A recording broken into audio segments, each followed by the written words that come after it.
Okay, welcome back to Heritage HQ. Isaac Wilson here, and this is our latest Heritage Live. Today's guest needs no introduction, but I'm going to give him one anyway. He has been described by Sir David Attenborough as being in the league of the world's all-time great explorers. He's legendary Australian author, scientist, conservationist, and explorer, Professor Tim Flannery. That's quite the moniker.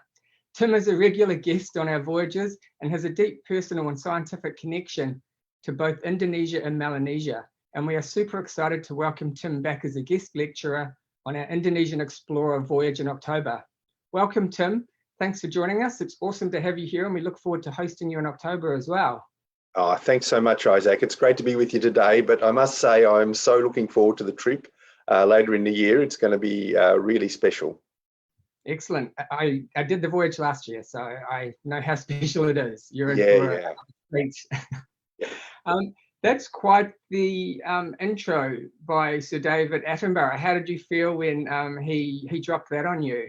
Oh, well, I was very flattered, but also a bit overwhelmed. I mean, God, he's no slouch himself when it comes to exploration. He's done a lot of stuff, in New Guinea, in the Nomad region there, and oh God, right through the archipelago. And he was telling me when he first went to Komodo Island in 1954, it took him 6 weeks or something to get there. It was, wow. Yes, small boats and all sorts of stuff, amazing. Yeah. Excellent. So this is your second, voyage to Indonesia with us. You also joined our inaugural voyage in 2019. What were some of the highlights of that expedition? Oh boy, where do you start? We are going through an archipelago that is incredibly beautiful. To me, I think it's the most beautiful region of the planet. Extraordinarily diverse, still pristine, amazing people. But what astonished me was just how unexplored it is. So just as an example, Isaac, we stopped off at an island that I'd been looking at on the map for probably 30 years, a place called Quayo, thinking if only I could get there. But how will I ever get to Quayo? The reason I wanted to get there was that it's a fairly large island and a continental fragment, and yet only one single mammal species had ever been recorded from there before. And I know as a mammalogist, there's going to be dozens of them, right? There's all these new species. But going with you guys, with Heritage, we were able to mobilize all the troops on board, all the people to come and do spotlighting, looking for bats, looking for new mammals. And we increased the record from, I think, 1 to 20 mammal species just in that piece of exploration. So that work is in press at the moment. It's being published now, which is fantastic. So to be able to make a really meaningful scientific contribution like that on an expedition, through the region just tells you how much we've got to learn of that region. And so it's the only time I can think of where ordinary, paying customers on a trip like that can make a really meaningful scientific contribution. Yeah, absolutely. Were you able to name any of those species and animals that you discovered? We were able to put names to them. Most of them were known from somewhere else. There's a few that still have a question mark hanging over them, but we have laid the groundwork, obviously, for anyone who wants to go in with detailed genetic work and work out how distinctive those various island forms are. But just being able to flesh out the island fauna was an absolute treat. It was great. Exactly. And I guess you're able to now add a bit more to the mystery of Corfu Island, which people know pretty much next to nothing about it. Well, that's right. Yeah, and there are many other islands like that in the region, I can tell you. I mean, Quayo is just a real big one with a very interesting geology that meant that, I was struggling to think, will it be like an oceanic fauna, like typical of oceanic islands, or will it be a continental fauna, typical of continents? And it turned out to be more oceanic, but that was a surprise in itself because the geology is basically continental. So there's much more to learn about the whole region. And so Indonesia and Melanesia are among some of the most biodiverse regions on the planet. Why is that? Oh, look, that really comes about from the extraordinary interplay of geology from Southern Asia through to the old Gondwanan fragment of Australia and New Guinea. Over millions of years, Australia has been moving forward, moving northwards, and the continental rock has acted a bit like a broom on a dirty floor. You know, it's pushed all of this stuff in front of it, all of these continental fragments and terrains and so forth. And they have built up this massive mountain range, which is the central spine of New Guinea. And then other geological features have spun bits off that and sent fragments of New Guinea flying through the Indonesian archipelago, carrying their own ancient fauna with them. And added to that, you've got all of the speciation across Southeast Asia, which is coming down through Bali, Lombok, Flores and all of those places. So it's just extraordinarily dynamic and diverse. And, when Alfred Russel Wallace was there in the 1850s, he was the first to say this is just the most astonishing region on the planet. One island has got tigers and, all the rest of the Asian fauna. The island next to it's got cockatoos. I mean, how amazing is that, Yeah. Yeah. And he had a theory on that, didn't he, with his Wallace Line? Well, not a theory, it's actually proven now, right? Well, that's right. Although, honestly, Isaac, there are still arguments about which islands fit where in some parts of it. Yeah, I mean, it's not as straightforward as it might appear because the geology is so complex. The geological history is astonishingly complex. And, I'm working at the moment with people who are describing new species of rodents from parts of Maluku that we'll be going through. Where, they're totally surprising occurrences of animals. So Australian native murids turning up deep in what we thought would have been Asia. So it's quite interesting and dynamic, and we're learning more every year. And this expedition, I'm sure, will add some real scientific flesh to those debates. Are there any species that you're particularly looking forward to seeing or reconnecting with? Oh, look, there really are. The marsupials that occur through the region they're spectacular. I mean, there's we have some possum species that I've named myself, that wow. we know from one or two photographs, plus a specimen in a museum. But to see them again alive will be really, really interesting. So it'll be great doing that. There is a real surprise waiting us there. And again, I can't say too much, but there is a new genus of mammal waiting to be discovered in that region that we know of. Oh, and wow. Part of my work on this trip is going to be to gather more information on that animal. And it is the most surprising discovery that I've known about for many decades. As I say, I can't say anything more at the moment, but when we get on board, we will be, more information will be given. So some more citizen science aboard Heritage. Absolutely.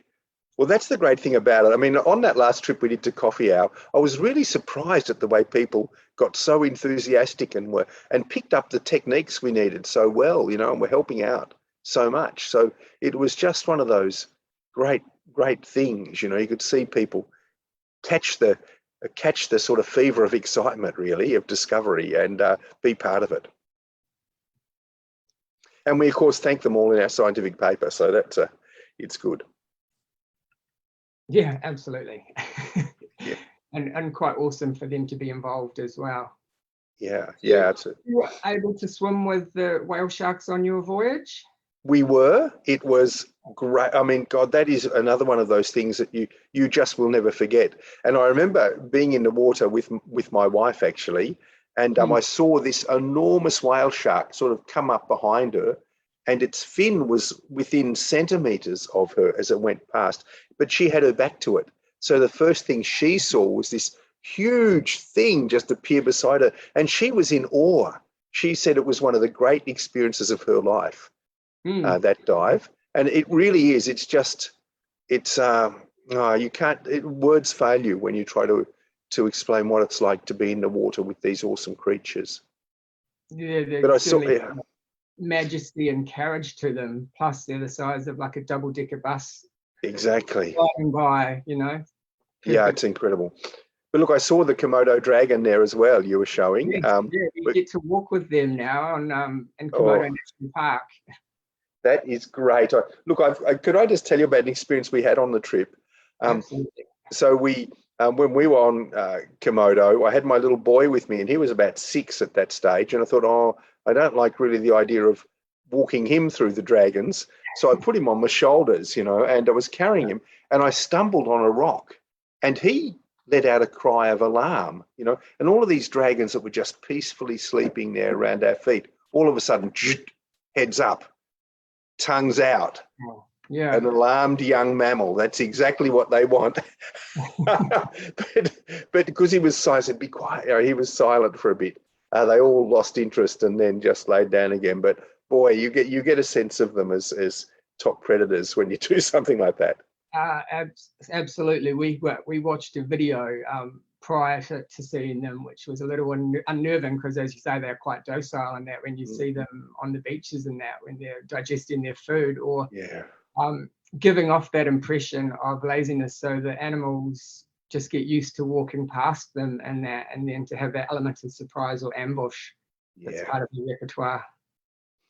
They're so interesting. You know that we found fossils of them in Australia.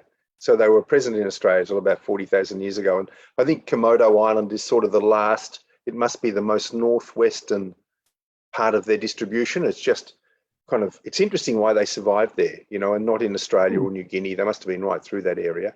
And I think part of it was probably due to the hobbit, the little Homo floresiensis, that little tiny primitive hobbit that's on Flores and Komodo Island and all the rest there.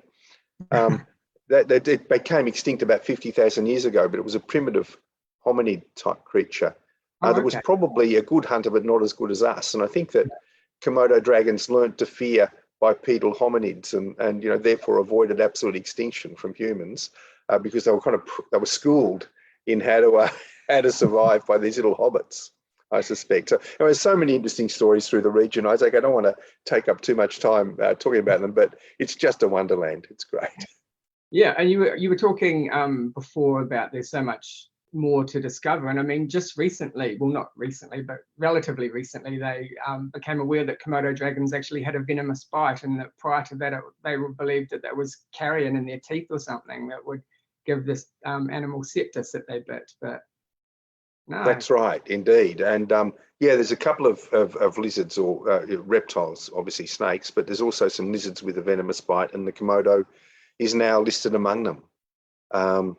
It is amazing what we learn every year. I was fascinated to learn about their life cycle. Because they will eat their young. The young have to escape very quickly once they've got out of the eggs, and they climb these corypha palms that are like a giant sago palm, and the trees die soon after they flower, and then or after they fruit. And the internal part of the palm just rots out and it's full of insects and stuff. So the young Komodo spend a couple of years above the ground till they're big enough to get back down and fend for themselves, against the adults. So it's like amazing animal. It's quite incredible. That is pretty insane. So in addition to walking with whale sharks, swimming with whale sharks, and walking with Komodo dragons, and snorkeling world-class reefs like Raja Ampat and Wakatobi National Park. We also visit some really remote, far-flung places. On this voyage that you are doing, we're going to Kodia, Seram and Biak. What are you looking forward to most about visiting some of these destinations? Obviously, one of them is where that possible species is. Well, look, on Kodia is a total, we don't know. It's a total blank. We could the first mammal we see there will be a new record. It's going to be amazing. Seram, people have, it's a large island, but very mysterious. We're still discovering new species of mammals there. In fact, 20 odd years ago when I was doing active field work in the area, we sent a team in who discovered, I think, 2 or 3 new species of rodents there. A group in the 1920s actually found a bandicoot on Seram, but it's never been seen since. So again, going to keep our eyes open for that sort of thing, because that will be really interesting. Biak, I discovered and described a new species of spotted cuscus possum from there, which I've never actually seen in the flesh. So I really want to see that as a living animal. So I'll be having my eyes open for that. And people often keep those animals as pets around villages. So we might get lucky and see that thing. Yeah. It's the only blue-eyed member of the spotted cuscus group. It's got these bright blue eyes, so it's pretty unmistakable. And there's another giant rat from the island of Biak that I named for my daughter. I called it Urames Eme many years ago. And again, that hasn't been seen since 1942. you know. Oh, wow. So yeah, I mean, there's so much to discover. Honestly, Isaac, we'll have our hands full just managing, looking for things. So when we go to remote places like that, particularly like Kodia, where literally no one's been or goes, we call them like authentic expedition days. They're well off the tourist route. How important is visiting places like Kodia Island to you as a traveller and explorer and scientist? Well, look, it's a completely unique opportunity. You can't do this with any other group but Heritage, because you guys have built up the connections and the means of doing it. And it really is as close as anyone will ever get to genuine exploration. You know, I remember I went to Bisa Island, just north of Obi, you know, in the Moluccas. We'll be going quite close to there. Back in 1991, I want to say, and we landed at the little village there, and the people I asked said to me, you know, you are the first Europeans to come here since some American soldiers or sailors came in 1945 to check if there was still any Japanese on the island. And can you believe that? You know, so really, some of this stuff is pretty way out there. Yeah, absolutely. And you've also travelled with us through Melanesia on previous voyages. In addition to your studies and research here, why does this region need to be on travellers' radars? Well, look, for us, particularly Australians and New Zealanders, this is our neighbourhood, you know, and in times past, we probably had a better understanding actually of the region, or our parents did, because many of us went up there to work, you know, than we do today. And so I see it all really as a bit of a meet the neighbours type experience, getting to know our region, our neighbourhood, the people and the cultures that we share the Pacific with. And it's a great shame that we don't know more of them than we do. So yeah, I just enjoy getting up there and, you know, meeting these amazing people that you meet in the villages. Is fantastic. Excellent. And they do have the best lifestyle in the world, Isaac. You know, these guys that they might work for a bank in Port Moresby for, you know, 20 years or something. Then they go back to the village and lead the life of Riley. You should see the way they live. It's fantastic. And they're just in a grass hut, you know, but they're out there swimming on the reef every day, catching their food, just enjoying life. This island life. Yeah, exactly. Oh. And I get quite envious at times when I see them. Think, oh my God, what a way to live. Yeah, Yeah. Right. No, it could be. So you were quite famously a key player in the reconciliation of Malaysia's Quayo people and Australia. How did this come about, and how did you get involved, and what did it involve? Yeah, look, the Quayo people on the island of Malaita are some of the most neglected people in the whole Pacific region. They've had the least opportunities for any development, you know, things like medical care and education and all the rest of it. And they were treated very badly by the Australian and British governments back in the 1920s and actually subsequently. So, you know, the British wanted a slave labour force to run their plantations, to work on their plantations. They put in a head tax and said, all of you guys, all you Malaitans have to pay 6 months worth of plantation labour every year to the government just for the privilege of living, you know. And the Malaitans just said, no, we're not going to do that. And so British sent in 17 very heavily armed tax collectors with the latest weaponry. And the Malaitans, the Quayo people, ambushed them and killed them all. And that was the start of a war in 1927, whereby the Australian government sent a battleship into the area. Can you believe it?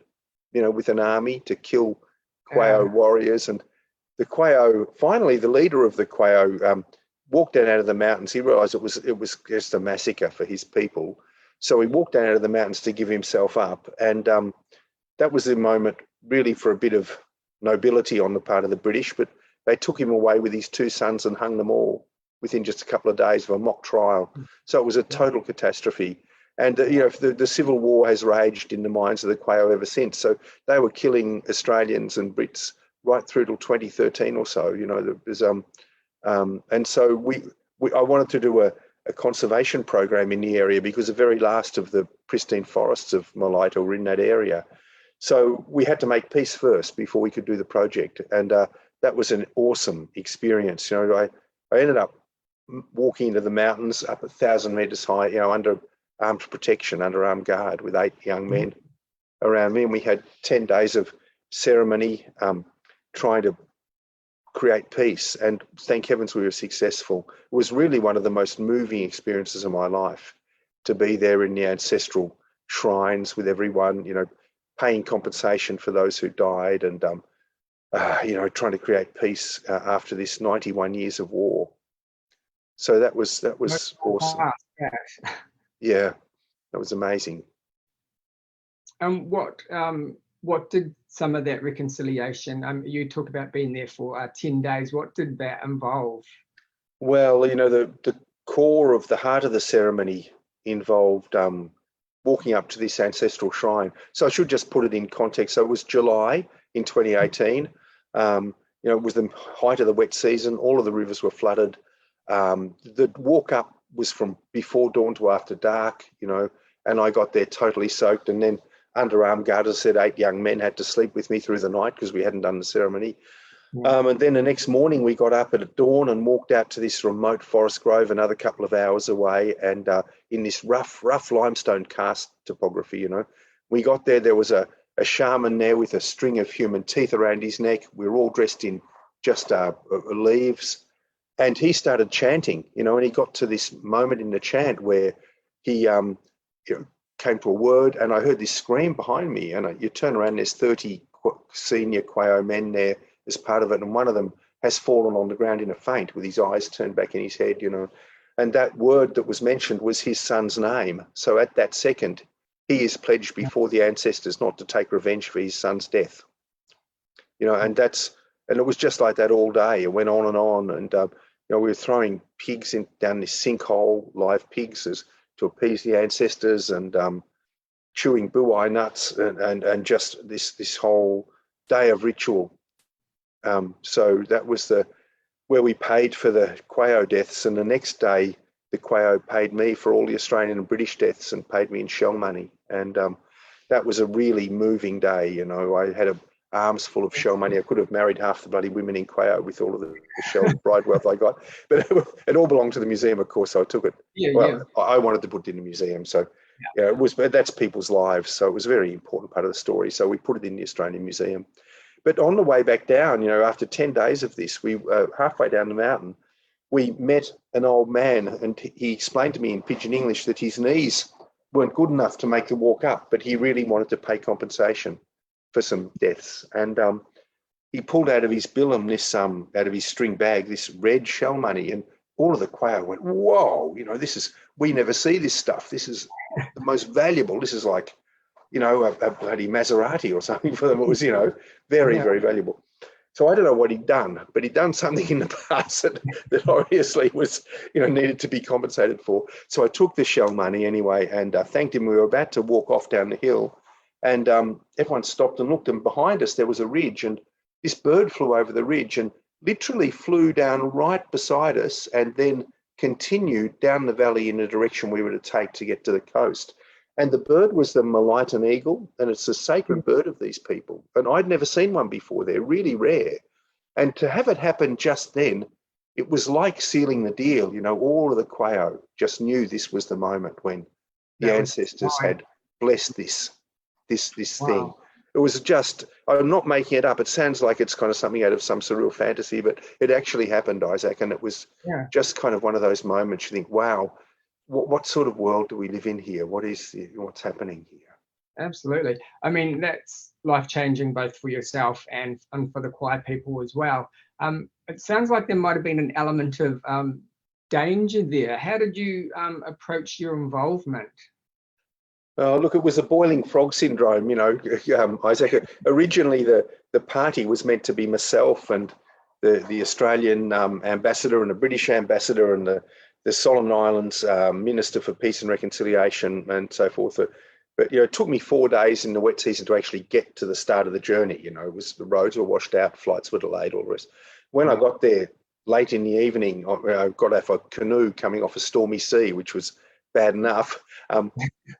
But there was Chief Esau and a couple of others in this hut, not looking very happy. And I said, what's happened? And he said, well, a lot of people wouldn't come.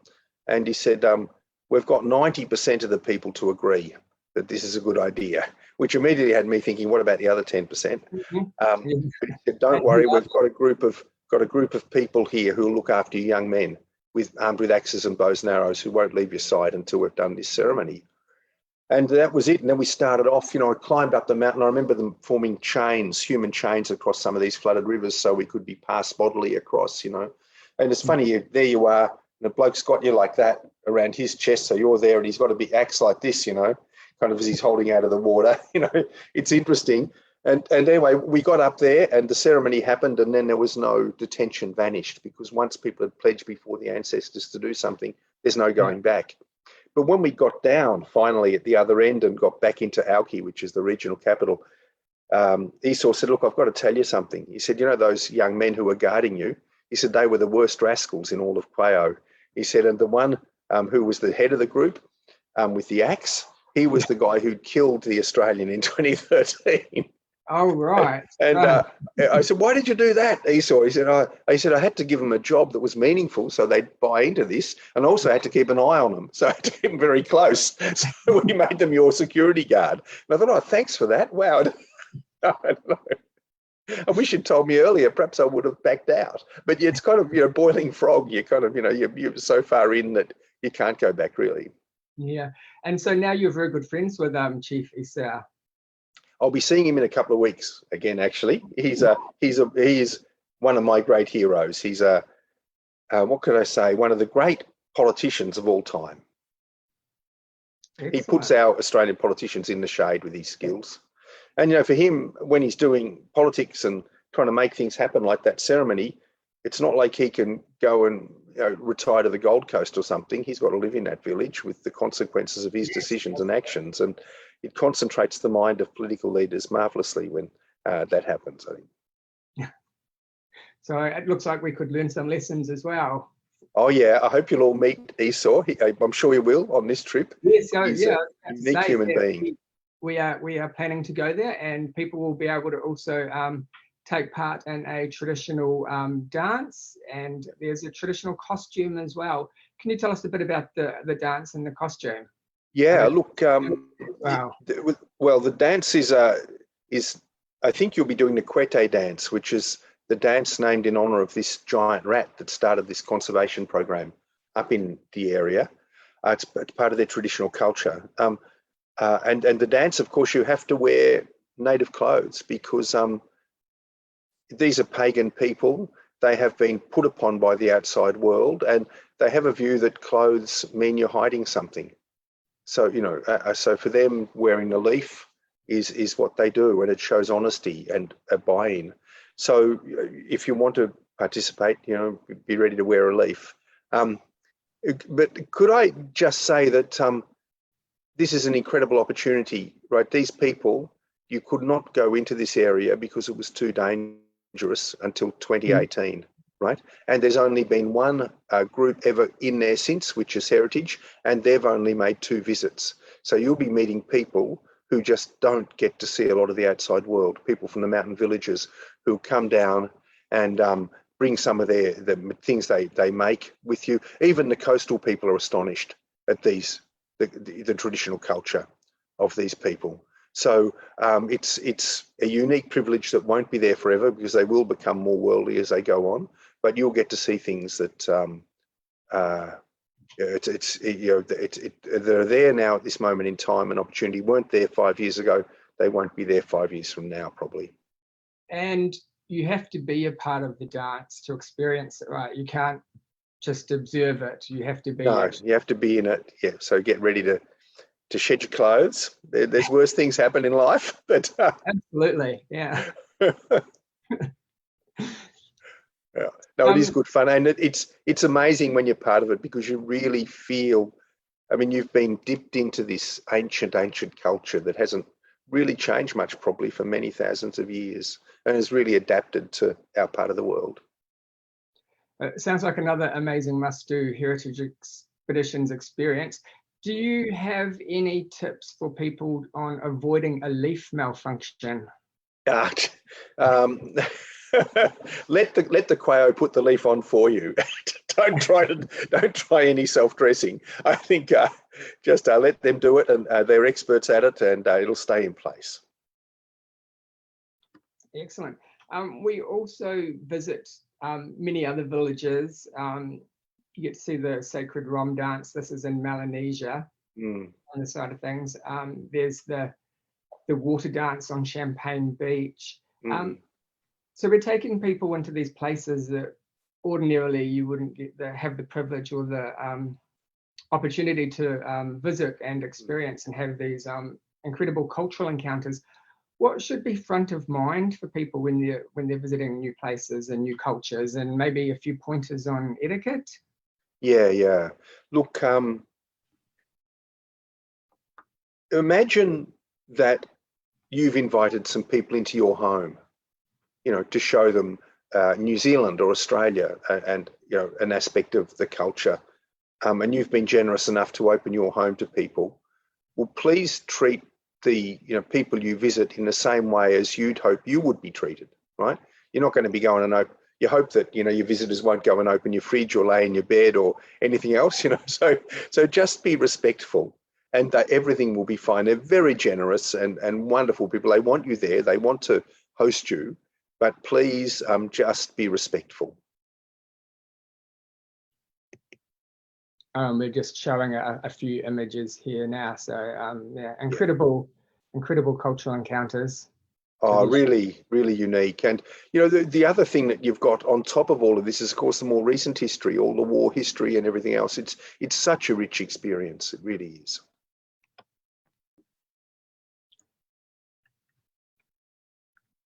Yes. Oh, sorry. Having a bit of a... That's right. Look, the other thing I should mention, Isaac, if I could, is that these sort of experiences are of necessity small scale. The villages themselves are small. So you can't have, massive numbers of people going into these villages and experiencing this, because you overwhelm the traditional culture, the space. So, that's why heritage is kind of special, really. They offer this opportunity to go in relatively small numbers into these areas and really participate. I have noticed we've had a couple of questions pop up, so we might just ask them. So this is from Wendy Lynch. Is the dance wearing leaves only for men? No, it isn't. It's for women as well. So it could be challenging, but I've seen women of all ages and all shapes and sizes participate. So don't be shy. So that everyone participates in the same dance. And the women have a different costume rather than the band and the leaf? No, they've got a leaf or a small piece of material, traditional material.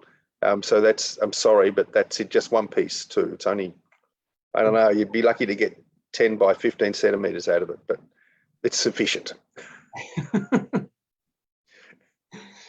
And do you have any advice for people that, on packing, if they're concerned about insects and things like that, or...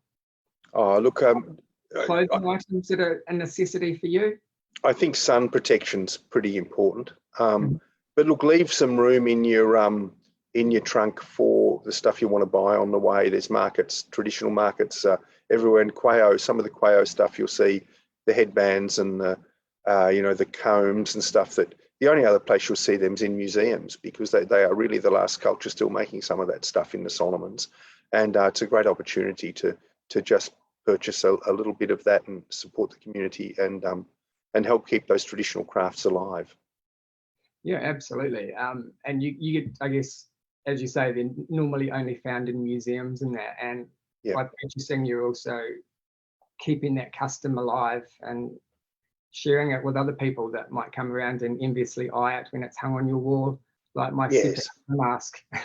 Absolutely. And the craftsmanship of some of these people is amazing. And I don't know whether you've got the opportunity, Isaac, to go back to that Quayo shot with me, but you'll see, you'll just see, if you can go back to that one, you'll see Chief Esau with a headband there just off to my right. Okay. Sorry to No. with the tech, but I think it'll be good for people to see. Oh, he's got the microphone, megaphone. Yeah, I'm only seeing the boat there at the moment, but yes, he's got. Can you see that little band around his forehead? I mean, that's made with the fibre of the golden orchid, which only grows up in the mountains, and it's the most beautiful thing. In fact, can I show you one now? Just get up and get it. Yeah, Sorry, it is on that page. I'm not sure why it's not displaying. Anyway, this is it. See, this was given to me by Chief Esau, but look at that thing, made by, you know, some of the older women in the village that know how to get these fibres, treat them, and dye the red ones, and make these incredible headbands. You know, they're just so amazing, fantastic things. But the only place you'll see this sort of stuff these days is in museums or among the very few old Quayo who still know how to make them. Yeah. So that, and of course, they're passing those skills on to younger people, but only if there's a market and a reason for it. You know. Yeah, absolutely. Do you know how long it would take to make something like these? Are labours, and I think that's important when you go there. It's not a place to haggle. What you're paying for is a very particular skill set that's been passed down through generations, right? Well, please don't haggle. It's insulting. People know what the value of these things are in terms of the months of work involved in doing that. I mean, you know, look at that plating on the back, or you can't see it. Oh, there we go. It's just so fine. I mean, it's, you know, the amount of work that's involved in this stuff is quite considerable. Even a string bag. I mean, a woman can work for months making a string bag. So I would just advise people to pay the price that they're asked, please. It's not like a bazaar in Baghdad. These are more traditional people in the Pacific. I do have another question that's popped up from Ivor Harris. The people in Santa Cruz Islands in southern Solomons believe fervently that the interior of their islands are inhabited by a race of pygmies or dwarves. Have you encountered that elsewhere? Look, there are beliefs in kind of small forest people throughout Melanesia, you know, and in fact, traditionally in Australia, there was a belief in similar kind of spirits in some of the denser forests. You know, when you travel through Melanesia, the ancestors and the spirits and goblins of the forest, they're never very far away, you know. In people's minds, in some areas of New Guinea I've worked in, you know, they think that the world only began a few generations back and it will end in a few generations. And they think that, you know, that if you just dig a metre into the ground, you'll hit the realm of the spirits, you know, that's where they live. So everything is close. And it's not surprising that people are visited at night by dead ancestors or by spirits or by whatever, and, you know, take all of that on board. Absolutely. Well, I think that brings us to an end. We don't have any more questions. You have been an amazing guest and very thorough in your delivery, hence maybe why we don't have a lot of questions. Yeah, all I can say is that, you know, if you want to see this world, do yourself a favour and come along, because it won't be there forever as it is. It's one of those things that great opportunity just to come and see it. And you get to travel with Tim Flannery, so discovering new species, fingers crossed. Ladies and gentlemen, the one and only Tim Flannery. Thank you, Tim, for joining us today. If you would like to join Tim, we do have some discounts on at the moment. So it's a US $1,000 or Australian, New Zealand $1,500 flight credit. And if you travel back to back on both voyages, you'd save an additional 10%. I will include the link to that at the end of this. Thank you so much for your time, Tim, and take care. And we look forward to welcoming you on board in October. Thanks, Isaac. It's been a pleasure. We'll see you in October. Bye. Cheers. See you, buddy. Bye.